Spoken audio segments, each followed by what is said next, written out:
Welcome back, everybody, to another episode of It's Called Football. I want to say, Jackson, this is our 24th episode of the Premier League season so far, so keeping almost on pace of the 26 matches they've all played. How are you doing on this Thursday afternoon? Because it sounds like it's been a long week for you. I'm exhausted. But always ready to talk some footy. Absolutely. It gives a good way to end the week and kind of a break from everything else that's going on. So we'll hop right into it because today's plan is talk some of the last weekend's Premier League action, the FA Cup as well that happened midweek, and then preview a couple matches this upcoming weekend, including a big rivalry, which we will touch on later. So getting us started, Man U and Fulham, I think, had to be the biggest shock result of the weekend, even though I will say I predicted it last week on the episode, so I'll take that one. But Fulham up 1-0.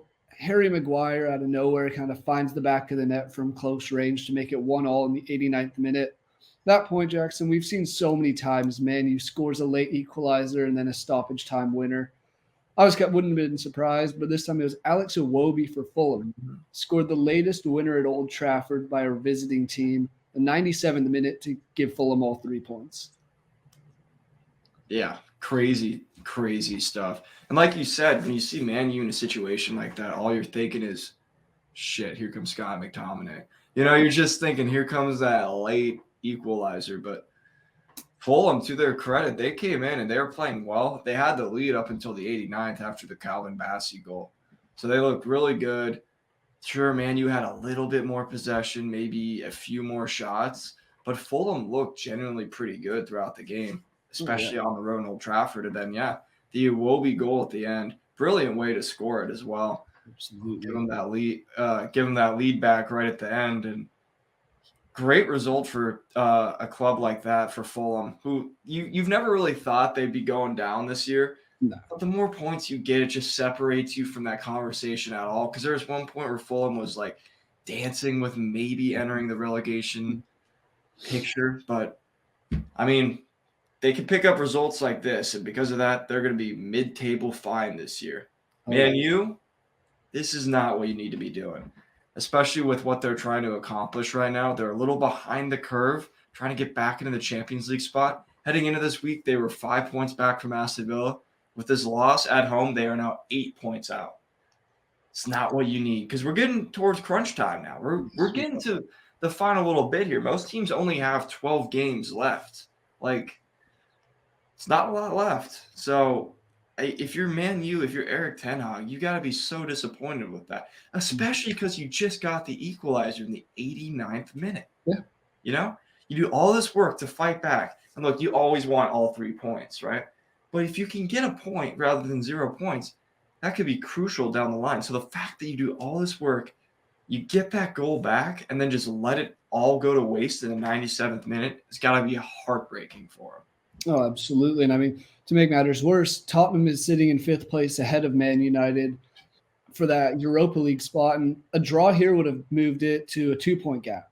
Instead, it's 3, and Tottenham still have a match in hand to play. I want to say they have to play Chelsea, which was a postponed match from this past weekend because of the EFL Cup Final, which another thriller there. We might touch on that a little bit before we wrap it up. But not a good look for Man U. And this was something I was personally concerned about coming into this was you lose Rasmus Højlund. Where are the goals going to come from? If you told me it was going to be Harry Maguire, I would have not believed it you at all that he was going to be the one to get a goal. That attack just looked flat. Props to the Fulham defense and Bernd Leno, who made 8 saves in the match. So they did what they had to do to fend off the Man U attack, but Marcus Rashford, Bruno Fernandes, Garnacho, they just didn't seem like themselves and didn't seem like they were really pushing all that hard. And the fatigue was noticeable when Adama Traore came on for Fulham. And I think there was a clip of Garnacho's reaction to that, and it looked like he was just like, oh, shit, here we go. And sure enough, for the winner, Traore runs down the field, sprints right past Harry Maguire, who had no chance in hell at catching him, and finds Alex Iwobi with the cross. What a run from him, by the way. He's made a living off of doing this. Yes, he has. This is what he does. and you bring him off the bench at the end of a game, forget about it. We talk about Doku a lot on this show. You bring on Adama Traore, sure, he's not nearly as gifted as Jeremy Doku, but faster and way, way stronger. And he did really well here because a lot of times you've seen Adama Traore get in these situations and not get the final ball right. Got the final ball right. It was simple. He just laid it out wide, little to the left to Iwobi, and he did the rest. And he's had a brutal season. He's been injured so much. This was his first goal contribution of the entire season. So good to see him kind of getting it going a tiny bit, but took a while for that to happen. Hey, great to see him back though, man. When Adama Traore is cooking, it is so much fun to watch. So seeing that run right there, that's what he can do. And Fulham, I mean, they're 12th in the league, but they have some difference makers on their team. They've got guys who can do bits. And I honestly think the team is underperforming a little bit at certain points throughout the year. I think they're probably a mid-table team in general. But for a while, they looked like they were falling back down a little bit. But now they're kind of regaining their stride, getting back to where I think they deserve to belong, where they're winning some of these games like that. And it's because of players like Adama Traore, who, even if they come off the bench, they can make that difference. And we saw that. And you talked about it earlier. Where are the goals going to come for Manchester United? Because Rashford's a good player, but he's not a 9. No. He's not a 9. You want him on the wing. You want him to run. You want him to do all this stuff. You need a goal scorer as a 9. And the problem is you put Rashford up top, they had to bring in Forsen and play him. Forsen's 19. Look, good player, great future ahead of him. He's 19. Yeah. You lose that element. They don't have that depth up top. Now, I know Garnacho's young too, but it's Garnacho. Let's be real here. Yeah, I don't know. He's more than depth. Yeah, he's more than proved himself so far, Garnacho. And I thought Antony was going to get the start, but he only came on in the 90th minute after Maguire had equalized. So there's that aspect of things as well. It's like, bring him on, but it's not going to do anything. And he's just had a dreadful year as it is. Man, if they manage to make Europe, which it looks like they will make a European competition, there's going to be some, I want to say, big changes coming this summer. Yeah, they need to go out and get more players, especially in the attack. Because look, if you're not going to play Antony because he's having a horrendous season, you need someone else to step up and play him in that spot. And no offense to Forsen, but he's not the option. You need more depth. You need more experienced players. You need another goal scorer. That way you can keep Rashford on the right, have Garnacho on the left, and then you put another goal scorer up top if Højlund gets hurt. You don't even need someone as good. You just need someone who can actually score goals, and you'd be fine. Because think about that front three right there. You've got a pretty solid front three. You really do. And then with as much as you know what, I don't even think Bruno's that good this year, but he is still a useful part of that. So you get that attack going right there. You have a decent attack, but right now with Højlund out, you're missing that. And we saw what Man U can be when they have a goal scorer. They can be pretty good. But right now, it's not going to happen until Højlund's back. I mean, they'd won 3 straight matches, at least 4 straight matches in all competition, or 4 straight Premier League matches, 5 straight in all competitions before this Fulham match. So it was just a drastic drop-off. Or they go from scoring 3-4 goals a game to 1. Yeah. One of those things. There was another game that had a late goal. This one was an equalizer this time, and it was Brighton and Everton. Everton took the lead, 73rd minute from Braithwaite. Pretty decent goal there, nothing too absurd. But it was Lewis Dunk who rose like a salmon and headed the ball home to get it Brighton level at home. And big point for them, especially after they'd gone down to 10 men. Mm-hmm. And Lewis Dunk, he does this a lot. He scores big goals for Brighton. Like, he is the perfect captain, which what a header, by the way. Oh, absolutely. That was ridiculously good header. I mean, I know the dude's built like a man mountain, but the fact that he can head it so superbly. He's scored multiple goals this season alone when they need him to off of his head. So good result, or not good result, like good to get the point back. Not a great result when you're thinking about it, because Brighton's still in that conversation where maybe we can push for a pretty decent European spot, and you want all the points that you can get. Right now, they're in 7th place. If they got all 3 points, they'd only be 3 off of Manchester United for that 6th place spot. So you'd want that win, especially at home. But when you hit the point where they hit, you'll take the point, you know? Yeah. And for Everton, we're going to touch on the other element here in a sec, but you're trying to stay up. You're trying to do everything you can to stay up. Get a point on the road at a very good team. It's heartbreaking that Lewis Dunk scored that goal when he did. You missed out on all 3 points. 3 points would have been massive. But you still got a point, and points matter. So you walk out of there, if you're an Everton fan, you're pretty happy, despite the fact that you had that late goal. They played well, too. Oh, absolutely. I want to just quickly talk on the Braithwaite goal. We mentioned how Lewis Dunk's header was great. The ball into Braithwaite from Jordan Pickford was brilliant. Beautiful ball. It bounced around a tiny bit and then fell to Braithwaite, who just struck it home. But Pickford has some good distribution at times, and I think that's why he continues to be England's number 1 over a guy like Aaron Ramsdale and Nick Pope at a time. So, plus he plays. Yeah, that too. Hard to start someone when they don't play. Yeah. But you mentioned it. There's another aspect, another element of Everton at the moment. They had their 10-point deduction earlier on in the season, and this past week that was reduced to just 6 points. So they had a 5-point swing this weekend. Oh. Yeah, they did. And it's a great thing by default. Say what you want. Easy points by default. Now, it's not really like you gained them because you initially had 10 more than you had at that point, but you gained back 4 points, which immediately moved you out of the relegation zone because they were right there with Luton, and now you are sitting in 15th place with 25 points after the draw against Brighton. So massive week for them. Now their whole outlook on the season looks completely different. And you could say, yeah, they're still down at the bottom, but just from a mental kind of state, it looks so much better when you can look at the table and say, hey, look, we're not in the red zone. We're not all the way down there right now. We're up here, and we actually have a little bit of cushion. Yeah. You know, that is a massive, massive thing for the players and for the manager. So say what you want about the deduction, should it have stayed, whatever. It has made Everton look a little bit more comfortable. It's made Luton Town's job a little more difficult. Yeah. It's definitely spiced up the relegation picture a little bit.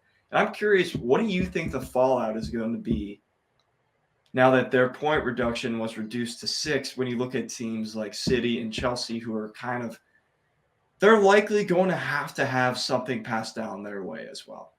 You would think, especially considering Everton got 10 points for just one financial fair play breach of rules, whereas City have something like 115, 120. I think the point or like the points getting added back is a statement, mostly because it's like, okay, so we did this for Everton. We can now do this for a City or a Chelsea. We can give them points back and work things out, make it a little better.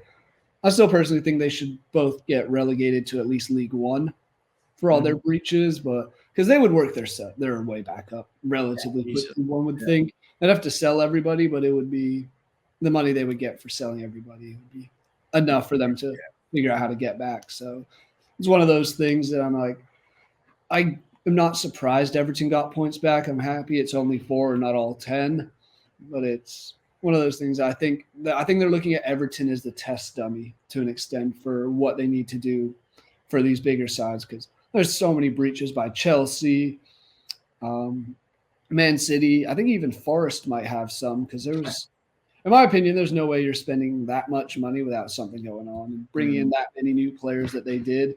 Not saying that they have necessarily, but it feels like they might get something as well. And look, dude, this might be the pureness in me speaking, but if you break the rules, you should be punished. You know, I really do believe that with the sports. Like, if you break the rules in sports like this, you should be punished because it creates an unfair playing field. You know, and the whole point of it, the whole reason we watch is because, yes, some teams have more money, some teams are bigger, they have better players, but it's supposed to be a fair playing field where anything can happen and anyone can win. And when you have teams going out and committing violations to the rules, they deserve to be punished because that is ruining it for everyone else. It's ruining it for the spectator. So you'd like to see a good punishment dished out. I'm kind of with you. I don't think it's going to happen. And I think this kind of the fact that they gave Everton some points back could be the precursor to it. I agree with you on that. I'm still hoping we see him go down because, man, it'd be funny. We'd see all these fake City fans where they go, all the ones who became fans in the last 5-10 years, see what happens with them then. And this has happened historically. We've seen Rangers have to move back down. We've seen Juventus actually get nailed for a very similar thing back in the day. It's not like this would be a novel thing. It wouldn't just be directed at them. It's other teams in the history of the game have had to deal with the consequences of their actions. And I'd like to see that happen here. Oh, absolutely. And I was talking to someone yesterday about it, and we came to the agreement that, hey, all the money that they should be fined and should have paid off, distribute that across all the teams throughout the pyramid, throughout all 4 levels, and do something like that. And it's funny that we talked about that yesterday, because today there was some news that broke that there's a new offer for Premier League clubs to spread £900 million across the football pyramid over the next 6 years. So make that financial distribution a little more balanced to an extent, which that'd be good to see, because then it gives teams who are lower down more money, build up, and make it all more competitive. Yeah, that should be the point, is to grow the game. It shouldn't be to let the rich be rich, let them be elite. It should be to grow the game, and that means growing it at all levels. So, that'd be a great idea. That'd be something really cool to see. Unfortunately, I feel like greed might get in the way, but we'll see. Yeah, I was going to say, sadly, money talks, and all the advertisements for not necessarily the Arabs, but a lot of oil money involved, and I have a fear that City's going to get away and Chelsea scotch-free. Yeah, which would be very bad for the game as a whole. Moving on to one of those other teams that could potentially see something down the line in Newcastle. Arsenal 4-1 thrashing, and it was pretty solid overall. I will say, Karius, he looked like himself in that Champions League final against Real Madrid on Sunday. The crazy thing is he actually had a couple of remarkable saves. Yeah. That's a crazy thing. He actually had a couple of remarkable saves. I'm not going to diss on him too much. That dude's already been through hell and back with what he's received. It wasn't all on him. The defense was atrocious. Botman had an own goal, which was very close. Someone should have kept that out. And then Bukayo Saka's goal, he kind of just slid it through, and 2 guys swung and missed, trying to clear the ball out. So it was just bad defending, which didn't help the Karius situation. Well, the Botman goal is maybe the weirdest thing I've ever seen. One of the weirdest goals. Brilliant save by Karius. Mm-hmm. And then it falls. Botman's on the ground. I think it was Miley tries to scoop it out and just hits it off his head, and it goes in, or hits his knee. That's what it was, and goes in. The weirdest way to start it off. So you get that happening in the 18th, and then Kai Havertz with the 24th minute goal. Brilliant movement from him, by the way. Mm-hmm. I don't think he's a striker. I still think he's more so an attacking mid, and that was an attacking mid kind of goal. The late oncoming run right there. He played it perfectly. The ball from Martinelli, beautiful, just simple cross. You see Havertz kind of peel his run out here and then go in, finish it easy enough. 2-0 within 25 minutes. At that point, you're coasting. Saka gets his goal. Kiwior gets a goal. That's how you know the goals are flowing. Kiwior got a goal. 4-0. And then, Callum Wilson does get – not Callum Wilson. Joe Willock, the former Gunner, gets one back in the 84th. But at that point, it was already game. Arsenal had 18 shots, 8 on target. Newcastle only had 3 total shots. 3. Yeah. Arsenal, fantastic result. They look so good in the league right now. We'll forget about Champions League right now. In the league, look phenomenal. Incredibly hot. And the crazy thing is they don't even have Gabby Jesus playing. No, this is the 3rd straight match in the Premier League where they've won by at least 3 goals. Mm-hmm.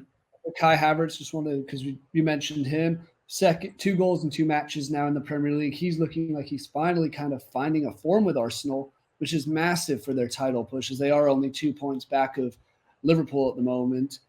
And we spoke last week, and you just mentioned it briefly there, the Champions League disappointment against Porto, giving up a 94th minute winner. This was the bounce back Arsenal needed.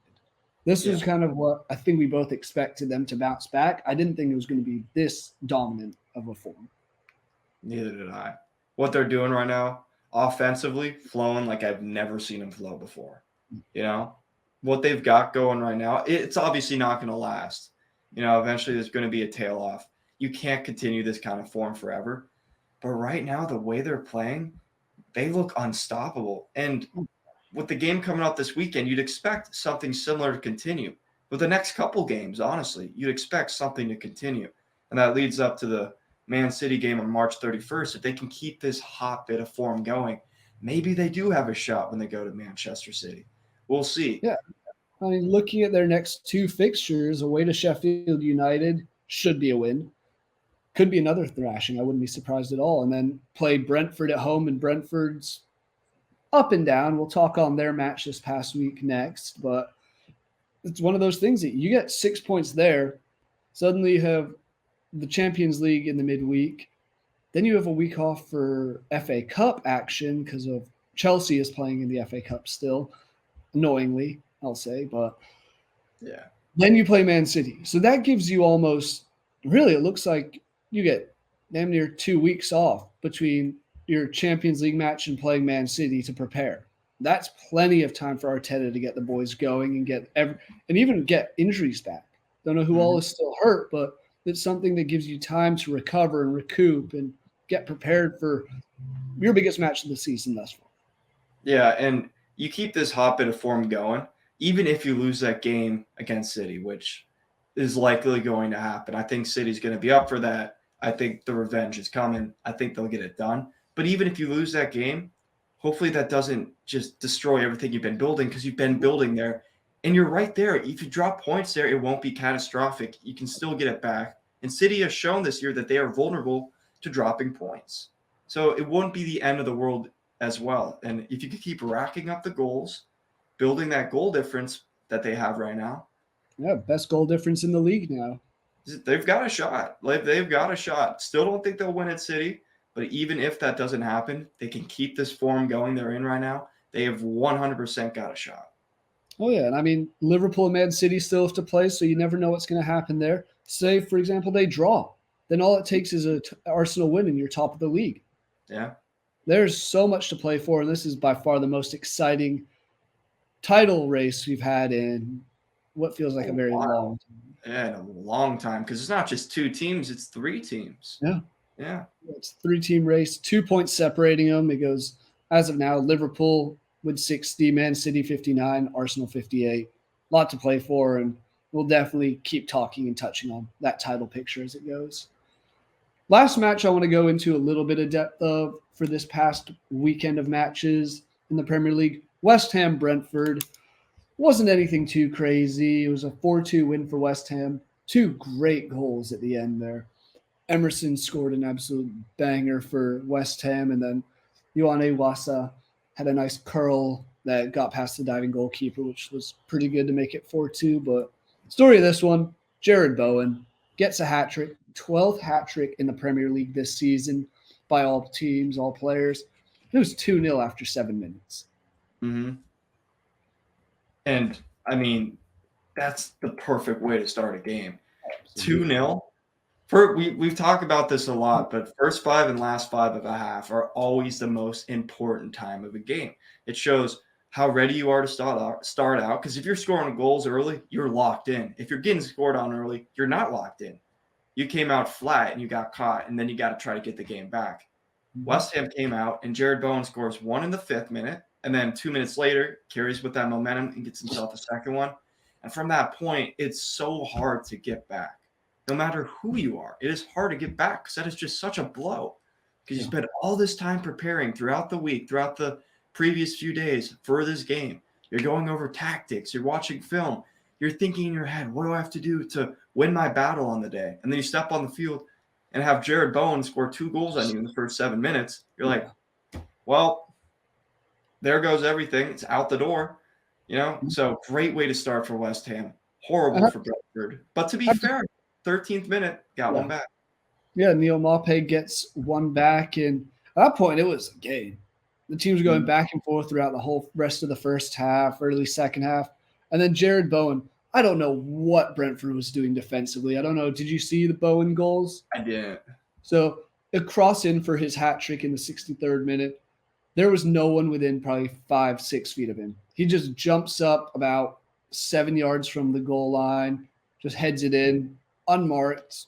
Terrible defending. As a center back in yourself, you would have been disappointed.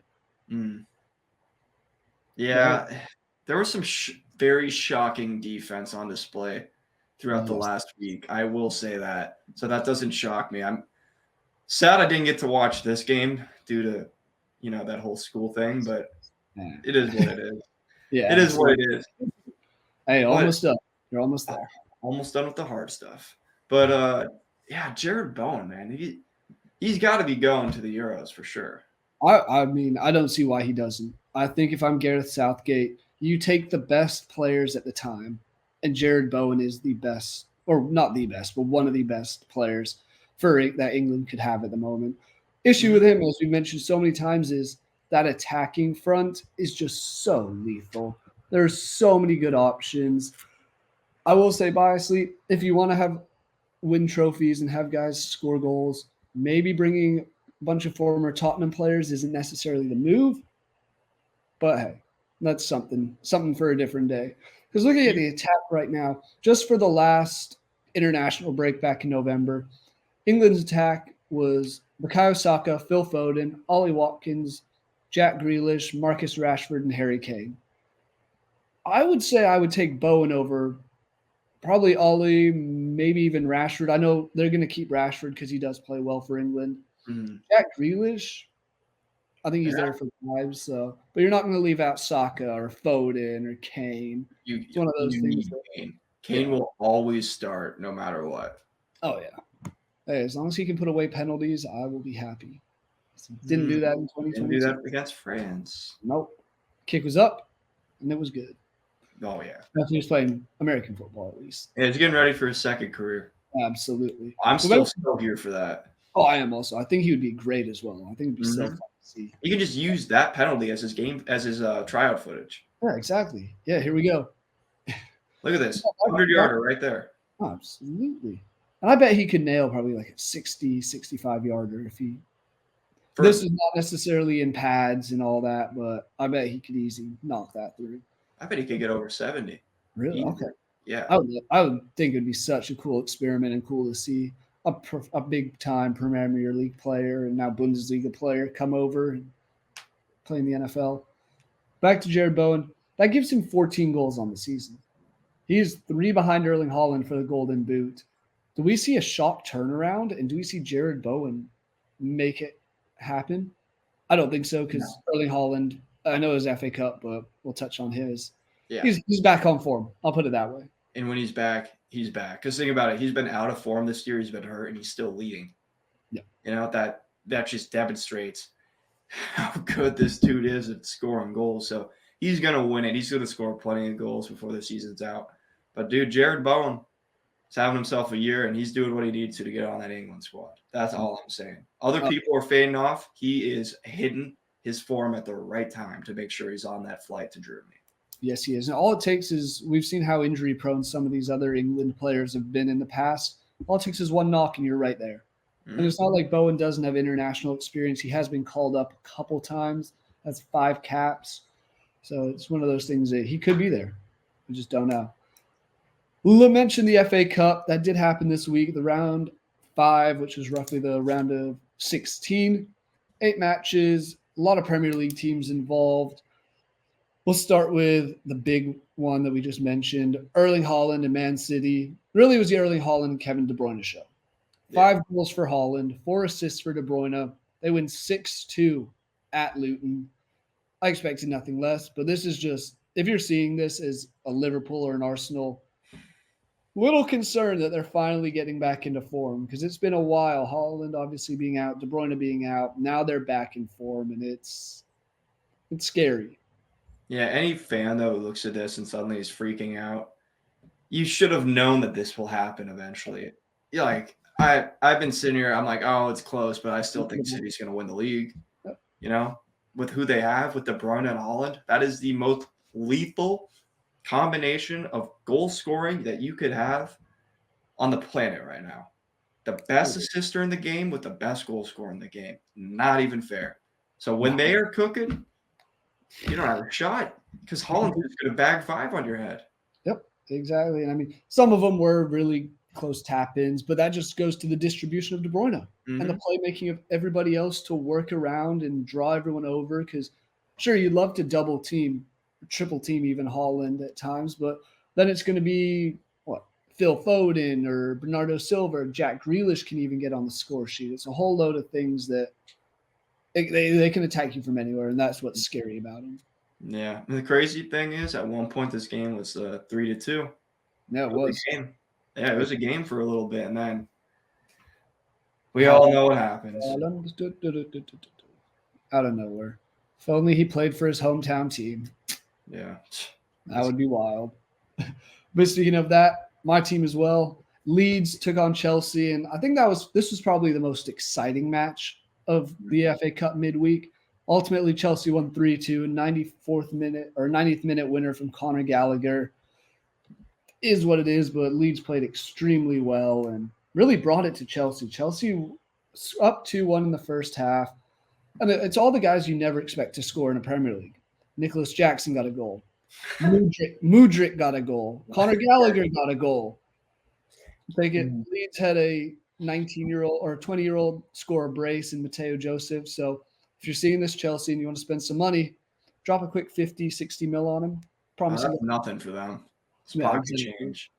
But it was one of those things that it was an exciting game. Leeds absolutely dominated Chelsea. And we were texting in the Vendetta Slack group or Slack chat that Chelsea just looked so bad in that second half, especially.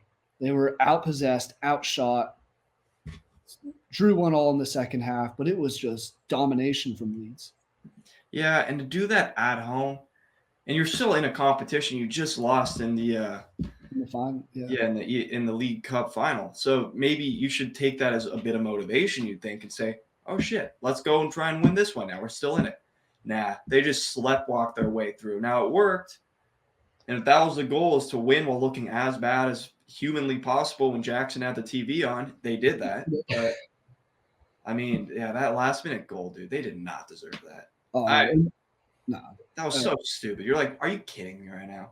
No. We're in Conor Gallagher as well. Yep. It was one of those weird ones. And Leeds almost equalized it. Liam Cooper had a chance at a wide open header, but he's just too old and too short to get his head on it. But personally, I'm fine with it. Focus on the league if you're Leeds. It's currently second in the championship. Get promoted and then go and beat Chelsea when it really matters next year. Yeah. Fingers crossed. That's the right way to look at it. And it's helpful that Leicester City's still in the league. Maybe you can, or in the FA Cup, excuse me, because they beat Bournemouth. Yep. Maybe you can catch them. Get a little cheeky little championship title to your name. I mean, Leeds had the massive win over Leicester on Friday last week, down 1-0 and scored 3 goals from the 80th minute onwards. Absolute chaos. Championship. As much as we're talking about the excitement of the Premier League title, the race for promotion in the championship is just as exciting, and it's even more chaotic, I would say, because that league is just always chaos. Oh, always. And the fact that you have 2 teams automatically going up and then another 4 fighting for that playoff spot means you have at least 6 teams right there. Plus you have like the 4 or 5 teams right below number 6 who are fighting for it. You got so many teams that have a chance to do something. And a couple of them are still in the FA Cup. You got Coventry. They're still looking to try and get in that playoff spot. You have Leicester, who's obviously leading the league. So it's going to be interesting to see how that impacts them throughout the rest of their season because everyone else is out. Everyone else can just focus on the league, focus on trying to get up. But, I mean, realistically, like you said, for Leeds, this might be a good thing in terms of trying to get back up to the Premier League. Now you can just focus on that. So But still, from a Chelsea perspective, that was terrible. Like, I don't. That was atrocious. You won. That's the only silver lining you can take from that. And I will say the fans sounded like it. The Leeds fans were significantly louder while in a much smaller number. Chelsea fans were pretty much silent from what I could tell on the TV until they scored. And then suddenly they're, oh, yay. And as someone I was watching would said, that's what happens when you have a bunch of tourists. Yeah. There. If they were to get a financial fair play penalty and get relegated down a couple leagues, I think the fan base would disperse very quickly. No fans. Another one, really, was the only other kind of exciting one. Man U ended up beating Nottingham Forest at Forest, but it was an 89th minute winner from Casemiro, who has just been dreadful this season. It just seems to appear every once in a while, but 2 straight matches for Man U getting a 89th minute goal. Trend they might need to continue if they want to have hope at Europe. Yeah, they love their late minute goals or late game goals for sure. And this one was sad. I really wanted to see Forrest get this. Turner finally got to play again, and he got scored on in the 89th minute. Yep. And he didn't play poorly by any means either. No. But no one looks at that. They just look at the fact that you lose. Nope. I don't think there's any reason to really touch on any of the other FA Cup ones. All relatively straightforward. The run of Maidstone United has come to an end. The 6th-tier team in England were thrashed by Coventry 5-0, and feel for them, but hey, what a journey that was to make the round of 16. Mm-hmm. Made it further than Tottenham, Arsenal, a whole lot of other teams. So it's props to them. Yeah, and the money that they're going to make from this, plus the overall club recognition, is crazy. Because suddenly it's like, hey, you get the payouts because you get a payout every time you win. Mm-hmm. The further you go, the more the payout is.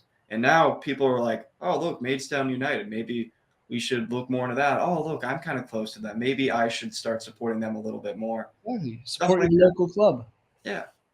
Yeah, it's great. Great for them as well. So all the best to them in the rest of the season. I'm not sure where they're standing in the National League North or South table at the moment. Can't say I follow that one all that closely. Can't do it all. No, too many leagues. Looking at the other cup match that happened this past weekend, I think we have to touch on at least briefly the EFL Cup Final, League Cup Final, Caribou Cup, whatever the hell you want to call it.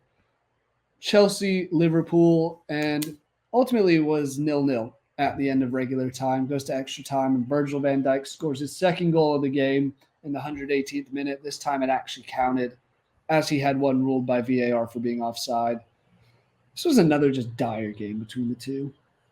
Oh, yeah, it was. And I think we were hopeful that maybe it wouldn't be, but yeah, no, it wasn't great. Now, Liverpool did have that one goal, the Van Dijk goal initially that was called back because of the Endo foul, which was so ticky-tack. But especially because I saw another match in the Premier League, I think, this past weekend, where that same thing happened, but they counted the goal.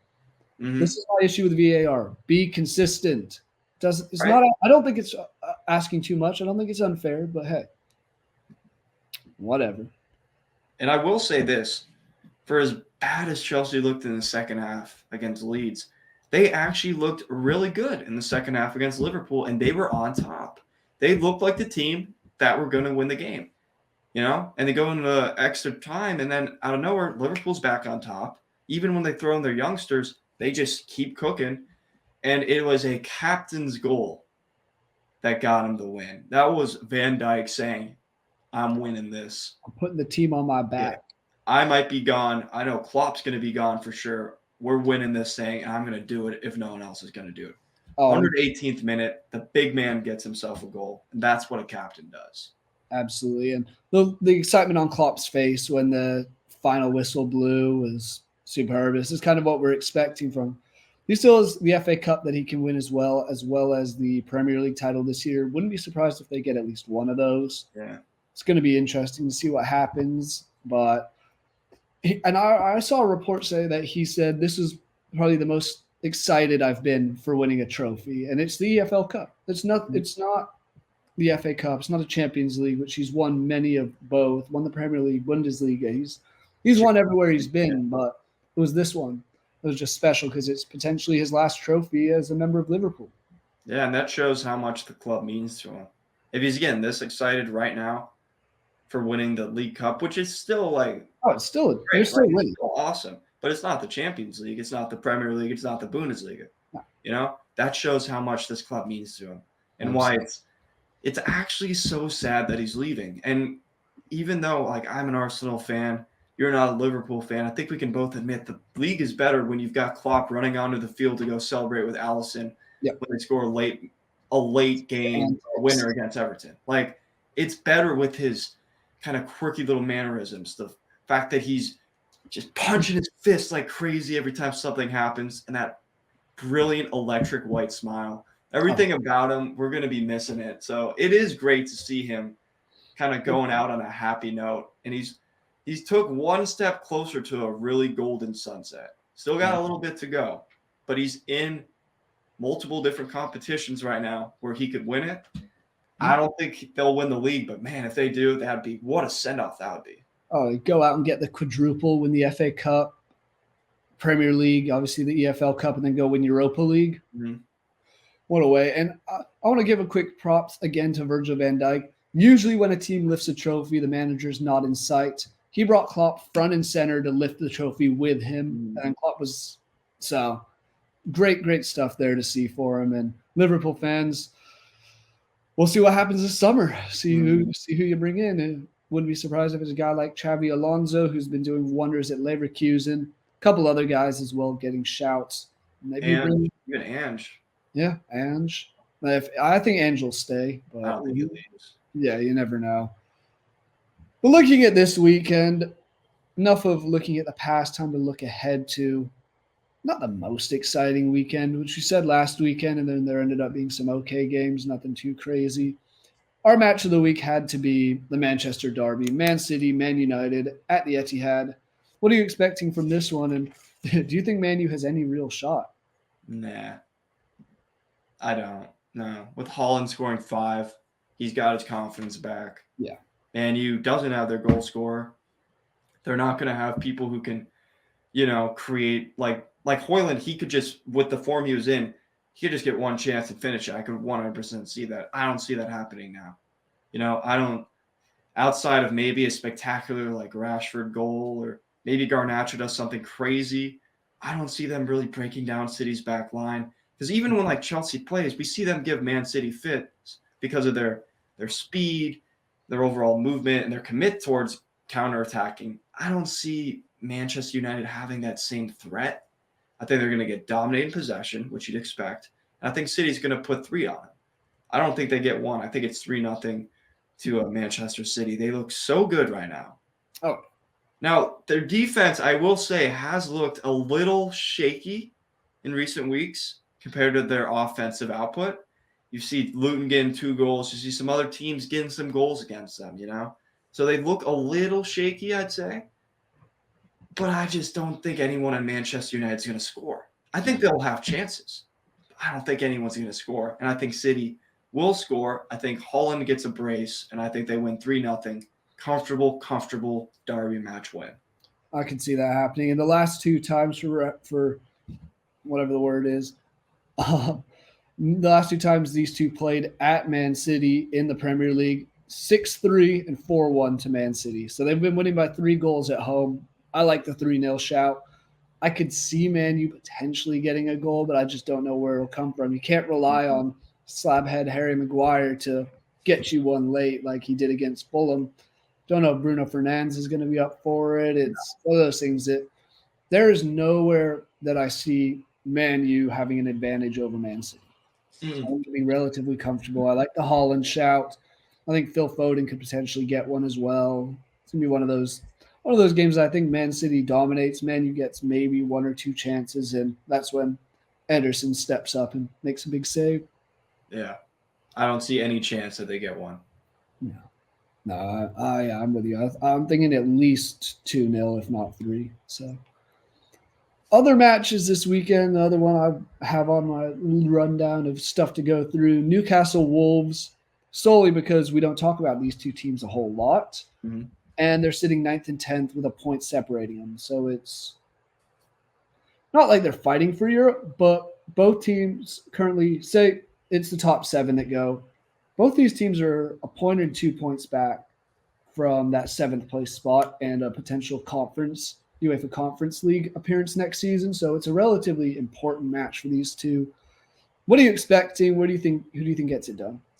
I think Newcastle, at home off the back of getting thrashed by Arsenal. I think they're going to be up for this. I think they'll get the win. I'm not 100% confident because I feel like these teams are pretty even this year in terms of what they can do. Like, I think this could be a very good game. I could see 3-2. Like, that score is coming to mind. I don't think that'll ultimately happen. I'm going to go 2-1 Newcastle. But I think it's going to be a really good competitive game. Yeah. Newcastle's still been very disappointing this year, but they can still finish the year on a rather positive note. But they got to start picking up wins. Got to start pushing for at least the conference spot, And it's got to start here. It's got to start against a team like Wolves. So I do think they'll get it done. They're at home. But I think it's going to be close, and I'm not confident at all picking them to win. Yeah. And I mean, I will say the one thing about Wolves is they've been very, very good away from home this year. They have the eighth best record on the road. So it's not like they've been super special. But their last road match, a 2-1 win at Tottenham. Before that, 4-2 at Chelsea. Beat West Brom on the road in the Cup. Drew with Brentford at home. Drew with Brighton on the road as well. They haven't lost on the road since 3-0 loss to West Ham back in December. Mm-hmm. So they're finding ways to get results on the road in the Premier League, and I could see them getting something done. I'm going to probably lean that way and say it'll be a 2-1 win. If not, it'll be like a 1-1 draw because Newcastle's looked a little iffy at times. They did beat Blackburn Rovers in the Cup this past week, but that was on penalties. And they should have won that game before penalties. Yeah. But it's one of those things that teams they're getting in their head a bit, it seems. That they're not as good as they were last year. They're not fighting for Champions Leagues, and maybe they're going to slack off a bit. I think it's at least a split of the points, and if not, I think Wolves get all 3. I just like what I've seen from Wolves as of late. It's not been absurd, but beat Brighton in the Cup. You beat Sheffield. The win over Tottenham was very good, and the win over Chelsea was superb.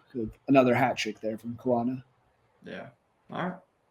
We'll see. Are there any other matches you want to go into deep depth with, really? Or it's not really that exciting of a week, to be completely honest. I mean, maybe we'll get some good games. But in terms of excitement, there's nothing really that excitement. All the excitement is going to be poured in to the Manchester Derby, which is why I'm hoping I'm wrong. I'm hoping it's a really good game because there's not a whole lot else going on this weekend. So hopefully that carries us through. But maybe some of these other games will be incredible games. Maybe we'll see some upsets. Luton Town always has a shocker in them. So maybe we'll see some interesting stuff. But nothing Sheffield United's due for a win. Guys, dude, if that happens, man. Actually, they won 3 matches ago, so they've got their recent win out of the way. Oh, thank God. But let's go through these. Starting with Saturday's matches, whole load at 10 a.m. Eastern time. So Brentford-Chelsea. I wouldn't be surprised if Brentford takes this one. I think an Ivan Toney goal could be the difference. The way Chelsea's looked the last couple matches doesn't give me any real confidence. I was going to say the same exact thing. Chelsea has looked very shaky. They look out of it. I think Brentford's going to get this win. Now, Brentford hasn't been as good as I hoped they would be with Ivan Toney coming back. But you know what? Honestly, we are too ambitious. You can't just completely change the dynamic with one player coming back. But I do think they'll get this one done. Chelsea doesn't look good, and this seems like the right time for Brentford at home to pick up a massive 3 points. Absolutely.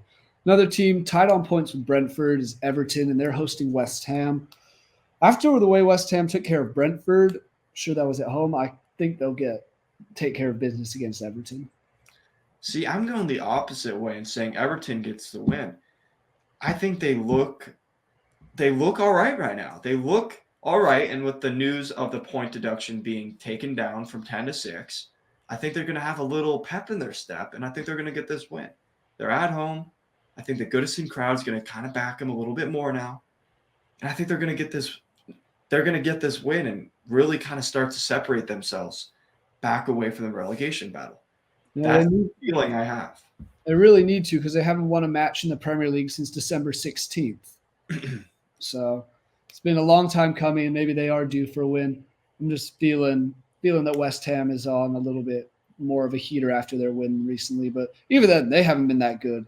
Thrashed by Man U, thrashed by Arsenal, thrashed by Forest 2-0. It's not been great running for the Toffees. Fulham Brighton, I have no idea where this is going. To me, this has a draw written all over it. Mm-hmm. Yeah, because Fulham coming off the heels of that win, Brighton coming off the heels of that late game equalizer. They're both going to be on this weird kind of, yes, emotional high, but Fulham still needs to win a few more games. Brighton's still going to be upset they didn't get all 3 points, and they're still fighting to get a European spot. Mm-hmm.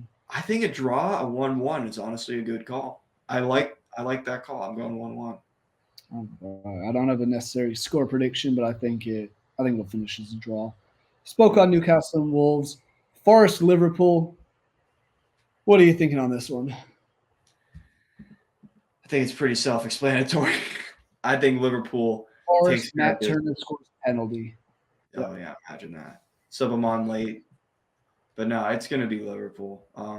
Forest defense still can't keep out anything. I feel bad for Matt Sells. He's been thrown in. But I don't think the problem's really the goalkeeping. I think it's just what the defense and the overall team structure. Yeah. And I think Liverpool's going to take full advantage and win by multiple goals. Yep, I agree. I think even with my only concern would be they have played quite a few matches in the past week, but Forest was also playing in the FA Cup, so they played a dramatic one. The injuries keep adding up, and I'm just wondering if Liverpool's youth is going to be able to survive another week. Either way, I still think they're the far better team with who they have, and I expect them to win relatively comfortable. I'm going to go 3-1 or 3-0. Mm-hmm. Tottenham Crystal Palace, another London derby. Where are you leaning? Tottenham. I'm not a fan of this Palace team this year. They're not going to get relegated, but I don't think they're that good. I think Tottenham is by far the better team. Still have something to actually fight for in terms of achieving a European spot. I think that's going to motivate them. I think they'll get this win. I don't feel like it'll be a super confident win, but I do think they'll get the win. I don't think Palace gets it. No, I completely agree with you. And Palace has not looked great away from home, especially as of late. So give me Tottenham. I think if he's playing, Richarlison is going to get a goal, if not 2. That's my prediction for that. Does Luton have it in him to get past Aston Villa? I don't think so. I think Aston Villa probably wins like 3 or 4-1. Yeah, I think the magic's kind of gone right now. I think Villa's going to take care of business, no problem, no questions asked. I don't see Luton putting up a fight in this one. No, and I mean, I think the Everton point additional back is a huge blow, as you said earlier, to Luton's hopes of staying up. They're now 4 points back of Forest for that last safe spot. So it's an uphill battle for them. Burnley, Bournemouth. This one has no excitement to me at all, but I'm going to lean Bournemouth just because Burnley have been atrocious. I'm going to go 2-1, but I'm not convinced that Burnley even gets a goal. So I'm going 1-1 draw. Okay. I do think Burnley gets a point here. Why am I saying that? I don't know. I just feel like it. I've got no reason. This is the fun with our predictions is you never know what we're going to talk about and what our reasonings are going to be behind. And we don't need reasonings. Predictions in the Premier League are more or less useless at times. No, they don't because then you'll go and suddenly Everton wins 6-2 against I don't know, Tottenham. Some crazy stuff can just happen. You're like, well, it's just their day kind of thing. Final one, your boys at home or on the road against the mighty Sheffield United. How many does Arsenal win by? 3-0. Or does Sheffield actually cause? Yeah. No, 3-0 Arsenal. Sheffield United still, man, I just can't get behind them. Their defense is atrocious. Their offense is just as atrocious. Arsenal's in good form. They should take care of business easily.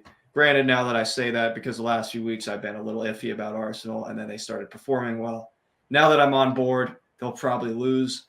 That's just how this works. But you know what? I'm still saying 3-0. I don't think Sheffield United has it in them to even get a goal, let alone win the game. Yeah, I'm going to go one more than you. I'm going to go 4-0. Just because looking at Sheffield United's last 3 home matches, 2 league, 1 FA Cup. The FA Cup, they lost 5-2 to Brighton. And then the league, they lost 5-0 to Aston Villa and 5-0 to Brighton as well. Again, teams are putting up goals at Sheffield United, and I think Arsenal will continue that trend and win comfortably 4, potentially even 5, but I'm going 4. Well, that wraps up all those matches. Jackson, do you have any other thoughts and comments on this upcoming or past Premier League week? Not really. Paul Pogba, former player, man. He's banned. Banned for 4 years. Yeah, I mentioned that. He's had the craziest fall off. Oh, my God. Really? Because he was part of that France World Cup winning team, I want to say. In 2020. 18. No, 2018. What am I saying? 2018. Dude, I thought it was like 2025 first. 2018. It feels like it's going to be, I mean, it's what? It's leap day. Everything, all rules are off. It is leap day. Oh, I didn't even realize that. Sounds sick, though. So that's the reason that March Madness isn't happening during my spring break. Friggin' damn leap day. Which I don't know. Probably not a whole lot of Nevada Wolfpack fans watching, but Jarrod Lucas from half court. Oh my gosh, inject that into my veins. That was a nice one. Sure as hell beats the ASU, lose by 20 something at home. You guys got thrashed. Hey, we lost by 40 in Tucson, so anything's improvement. A little better, but you're leaving the Pac-12 in style. Oh, absolutely. I don't know what kind of style, but it's style, I guess. Style. Well, before we get off on the wrong track of our tandem about March Madness, because it's the best time of the year. We have all the Premier League excitement going on, playoff races for NBA and NHL. Baseball is back, which I personally love. March Madness. What a time for sports. Formula One for those who are European fans of football as well as motor car racing. That starts this weekend. Great time to be alive. Thank you guys for watching. Make sure you tune in next weekend for another episode of It's Called Football. Make sure you click that subscribe button below to make sure you don't miss any of these episodes and any of our other colleagues' work on the Vendetta Sports Media YouTube channel. Thank you all for watching. We'll see you next week.